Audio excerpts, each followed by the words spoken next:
കടുത്ത ശാരീരിക ശിക്ഷ നൽകാൻ അധ്യാപകർക്ക് അവകാശമില്ല എന്ന് ഹൈക്കോടതി.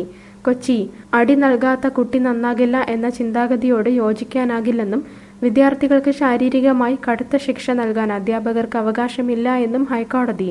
അധ്യാപകർ കുട്ടികൾക്ക് നൽകുന്ന ചെറിയ ശിക്ഷകളെ ക്രിമിനൽ കുറ്റമായി കാണാനാകില്ലെന്നും ജസ്റ്റിസ് സി ജയചന്ദ്രൻ വ്യക്തമാക്കി. അതേസമയം കുട്ടിയെ സാരമായി പരിക്കേൽപ്പിക്കുന്നതിനെ ക്രിമിനൽ കുറ്റമായി കണക്കാക്കണം.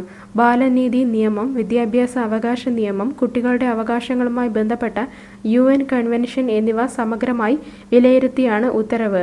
കുട്ടികളെ ചൂരൽ ഉപയോഗിച്ച് അടിച്ചെന്ന പരാതിയിൽ 2 അധ്യാപകർക്കെതിരെ പോലീസ് കേസെടുത്തത് റദ്ദാക്കിയ ഉത്തരവിലാണ് ഇക്കാര്യങ്ങൾ വ്യക്തമാക്കിയിരിക്കുന്നത്. 4ാം ക്ലാസുകാരിയെ PVC പൈപ്പ് കൊണ്ട് അടിച്ചതിന് ഡാൻസ് ടീച്ചർക്കെതിരെ എടുത്ത കേസ് റദ്ദാക്കാനാകില്ലെന്നും കോടതി വ്യക്തമാക്കി. സുൽത്താൻ ബത്തേരി, കൊടുങ്ങല്ലൂർ പോലീസ് സ്റ്റേഷനുകളിൽ അധ്യാപകർക്കെതിരെ എടുത്ത കേസുകളാണ് റദ്ദാക്കിയത്. നോർത്ത് പറവൂർ പോലീസാണ് താൽക്കാലികമായി എത്തിയ ഡാൻസ് ടീച്ചർക്കെതിരെ കേസെടുത്തത്. കേട്ടെഴുത്തിന് 0 മാർക്ക് കിട്ടിയതിനും ക്ലാസ്സിൽ ശ്രദ്ധിക്കാത്തതിനും 9ഉം 6ഉം വയസ്സുള്ള കുട്ടികളെ ചൂരൽ കൊണ്ട് അടിച്ചെന്നായിരുന്നു കേസ്. അമിക്കസ് ക്യൂറിയെയടക്കം നിയമിച്ചാണ് കോടതി വിഷയം പരിശോധിച്ചത്. ബാലനീതി നിയമത്തിലെ വകുപ്പ് 75 പ്രകാരം ചൂരൽ പ്രയോഗം കുറ്റകരമാണെന്നായിരുന്നു സർക്കാർ നിലപാട്. എന്നാൽ ബാലനീതി നിയമത്തിലെ ഈ വകുപ്പ് സ്കൂളുകൾക്കും അധ്യാപകർക്കും ബാധകമല്ലെന്ന് കോടതി പറഞ്ഞു.